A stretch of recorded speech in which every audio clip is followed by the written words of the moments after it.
Hi అండి. ఈరోజు నా పూజ అయితే ఈ విధంగా చేసుకున్నానండి. శివయ్యకి ఈరోజు మామిడి పండ్లను పెట్టుకున్నాను ప్రసాదంగా. ఫస్ట్ అందరికీ చాలా థ్యాంక్స్ అండి.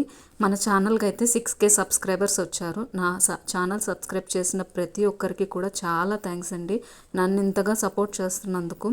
పిండి దీపాలు ఎలా చేయాలనేది లాంగ్ వీడియో పెట్టాను కదండి, చాలా వరకు ఈ వీడియో చూశారు, మంచిగా కామెంట్ కూడా చేశారండి. థ్యాంక్ యూ సో మచ్ అండి. చాలామందికి డౌట్స్ కూడా ఉన్నాయి, అంటే పూజ ఎలా చేయాలి, ఒక్కొక్కరు ఒక్కొక్క విధంగా చేస్తున్నారు, మీరైతే ఎలా చేశారు, ఇది కరెక్టేనా, ఇవన్నీ అడుగుతూ ఉన్నారు.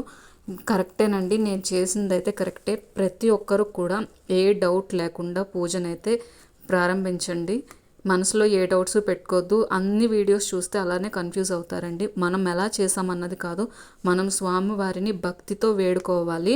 స్వామివారికి అయితే ఆర్భాటాలు ఏమీ చేయక్కర్లేదు, అందరు ఇలా చేస్తున్నారు ఇలానే చెయ్యాలా అని ఏమీ లేదండి.